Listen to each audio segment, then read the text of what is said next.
ভৌতিক অভিযান।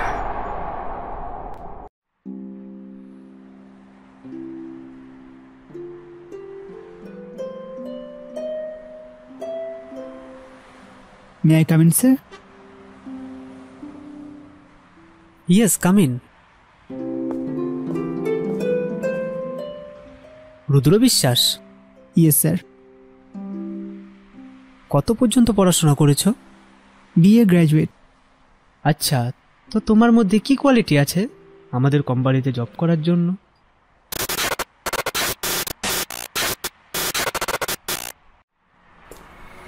ধুর, এইটা কোনো প্রশ্ন? কি কোয়ালিটি আছে? না, এই ইন্টারভিউটা যা দেখলাম মনে হয় না কল আসবে।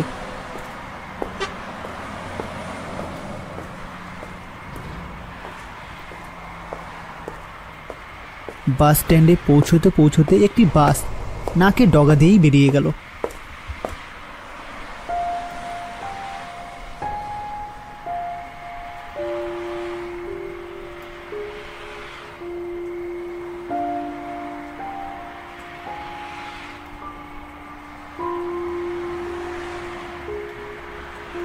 সন্ধে 6টা।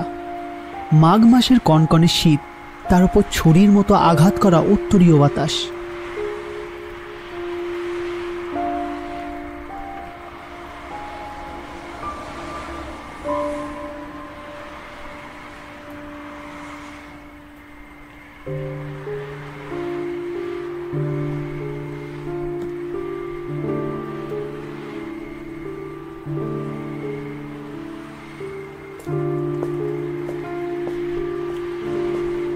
একজন অর্ধবয়স্ক লোক আমার পাশে এসে বসল। পরনে সাদা পায়জামা, গায়ের রং বেশ স্পষ্ট। ভদ্রলোকটি তার ব্যাগ দিয়ে একটি বই বের করে পড়তে লাগলো। আমি ঠিক মতো চেয়ে বললাম, বলছি এখান থেকে কলকাতা যাওয়ার বাসের সময়টা জানেন? ভদ্রলোকটি বইটি বন্ধ করে বলল, 8:20-তে একটাই আছে, ওইটাই শেষ বাস বোধ হয়। কুয়াশার আচ্ছন্ন আধার, মাঘের শীতের দাপটে পথে ঘাটে সেরকম কোনো যান চোখে পড়ছে না। দুজনার কথোপকথনে সময়টা বেশ দ্রুত কেটে গেল।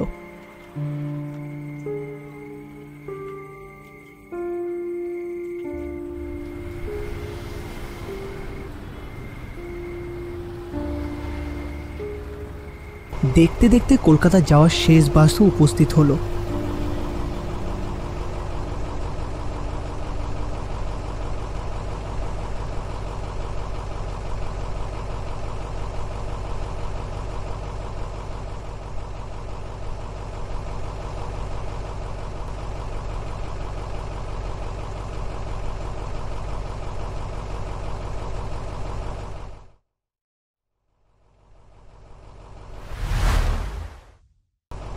আমি পেছনের একটি সিটে বসলুম।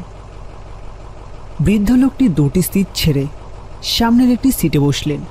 হয়তো তার পেছনের সিটে বসে ঝাঁকুনি খাওয়াটার অভ্যেস নেই, তাই হয়তো বসলেন না।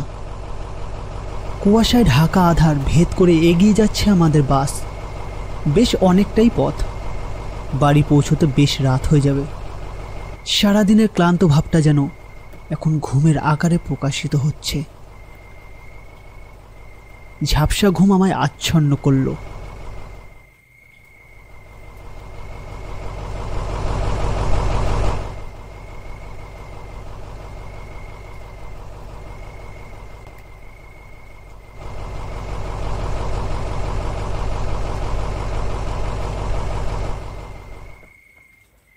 বাসের ঝাঁকুনিতে যখন চোখটা খুললাম, বাসের অর্ধেক প্যাসেঞ্জারই নেমে গেছে।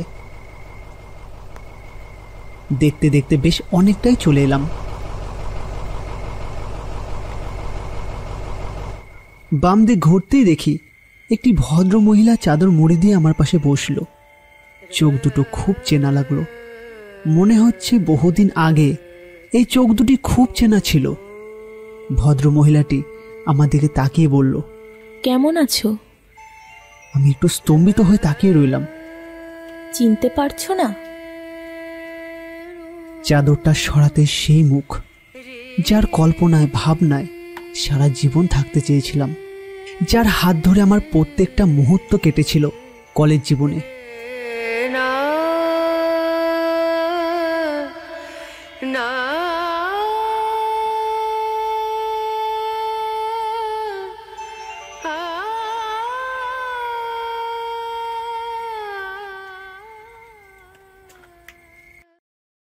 অদিতি, তুমি একটু বোঝার চেষ্টা করো। না, আমি কিছু বুঝতে চাই না। তুমি আমায় একটু সময় দাও, আমি তোমার বাবাকে ঠিক মানিয়ে নেব। আর মানাতে হবে না, আমার বিয়ে ঠিক হয়ে গেছে, আর আজই আমরা চেন্নাই শিফট হয়ে যাচ্ছি। তোমার বিয়ে ঠিক হয়ে গেছে, তুমি চেন্নাই শিফট হয়ে যাচ্ছ, আর একবার বললে না? তুমি সত্যি করে বলো তো, তুমি কি চাও? আমি শুধু এইটুকুই চাই যে তুমি সব ভুলে নতুন করে তোমার জীবন শুরু করো।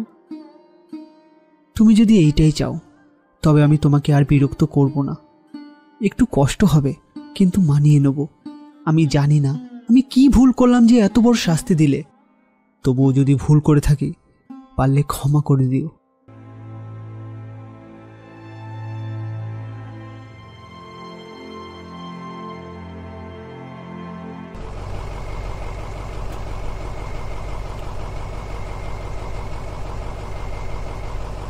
কি হলো, চিনতে পারছো না? পারবো না কেন? অফকোর্স চিনতে পারছি। তবে এত ভাবনা চিন্তা করে? তেমন কিছু নয়, আসলে অতীত যখন ভবিষ্যতে এসে দাঁড়ায়, তখন সময়টা যেন থমকে যায়। মানে? আরে ছাড়ো, কেমন আছো বলো? এই তো চলছে। এদিকে কোথায় ফিরছো? ওই তো, ওই পুরনো বাড়িটাই। আচ্ছা বেশ, তো হাজবেন্ড কোথায়? একা এসেছো নাকি? হাজবেন্ড? আমি একা ছিলাম আর একাই আছি গো। তার মানে সেদিন তুমি সব মিথ্যে বলেছিলে? কিন্তু কেন? মানে আমি আজ তোমার কাছে দোষী হয়ে গেলাম রুদ্র, দোষী হয়ে গেলাম। তোমাকে কষ্ট দিয়ে এই কথাগুলো বলতে হলো। আমাকে ক্ষমা করে দিও, ক্ষমা করে দিও। এত কিছু হয়ে গেছে আর আমাকে একবারও জানানোর প্রয়োজন বোধ করলে না? একটু অপেক্ষা করো, সব বলছি। আজ তোমাকে সব বলতেই এসেছি। আসলে আমি আর পারছি না কষ্টের অতীত বুকে বয়ে বেড়াতে। আসলে সেদিনের বিয়ের কথাটা মিথ্যে হলেও চেন্নাই গিয়েছিলাম, তবে শিফট হতে না, ক্যান্সার হাসপাতালে। সেদিন হয়তো তোমার খুব কষ্ট হয়েছিল, কিন্তু তোমার চেয়ে বেশি কষ্ট পেয়েছিলাম আমি, যখন তোমাকে নিয়ে অনেক স্বপ্ন দেখেছিলাম, বহু আশা নিয়ে একটি ঘর বেঁধেছিলাম। তখন আমি সত্যিই বুঝতে পারিনি আমাদের দুজনের মাঝে বাধা হয়ে দাঁড়াবে এই মারণ রোগ। সত্যিই আমি ভাবতে পারিনি কোনোদিন তোমার চেয়ে বহু দূর চলে যাব। এত কিছু হয়ে গেছে আর আমাকে একবারও জানানোর প্রয়োজন বোধ করলে না? আমি তোমার সুখের সময় যেমন ছিলাম, তেমনি তোমার দুঃখের সময়ও তোমার হাত ধরে কাটাতে চাই। এইভাবে বলে আর মায়া বাড়িও না, আমি আর নেই। একবার ছলনা করে চলে গেছো, আমি আর তোমাকে হারাতে চাই না। অদিতি যেও না, যেও না আমার ছেড়ে, অদিতি যেও না।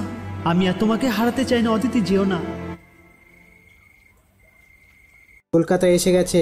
কন্ডাক্টরের ঠান্ডা হাত স্পর্শ হতেই আমার ঘোর কাটলো। সত্যি স্বপ্নটা যেন আমার অতীত নাড়িয়ে দিয়ে গেল। ভাগ্যে সেটা স্বপ্ন ছিল।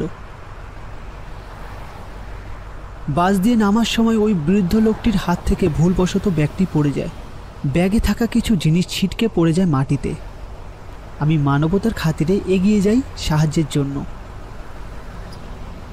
দেখি তিনি নিজেই গুছিয়ে নিল তার জিনিসপত্র।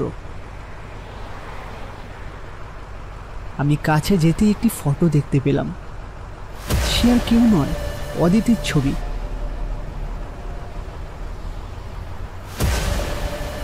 বৃদ্ধ লোকটি সবকিছু গুছিয়ে রওনা হয়েছে। কাকাবাবু শুনুন। বৃদ্ধ লোকটি পেছন ঘুরে তাকালো। আমি কাছে এগিয়ে গিয়ে বললাম,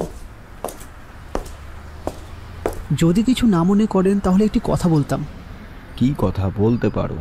বলছি, অদিতির আপনি কি কেউ হন? হ্যাঁ, অদিতি আমার মেয়ে। তুমি কি অদিতিকে চেনো? খুব ভালো মতো। ও আমার কলেজ জীবনের খুব ভালো একটি বন্ধু ছিল। আচ্ছা, অদিতি এখন কেমন আছে? একটি বৃদ্ধের সাথে ইয়ার্কি করতে তোমার একটু দ্বিধাবোধ হয় না? ক্ষমা করবেন, আমি ঠিক বুঝলাম না। আমার মেয়ে আমায় ছেড়ে চলে গেছে, বাবার কোল খালি করে বহু দূর চলে গেছে, বহু দূর চলে গেছে। তোমরা আর কখনো পাবে না। বৃদ্ধ লোকটি একা বিড়বিড় করতে করতে চলে গেল। আমি অবাক হয়ে বাসের দিকে চেয়ে রইলাম। শেষ বাসের মতো অদিতি আমার শেষ দেখা দিয়ে চলে গেল, আর আমায় বুঝিয়ে দিয়ে গেল মানুষ চলে গেলেও ভালোবাসা যায় না।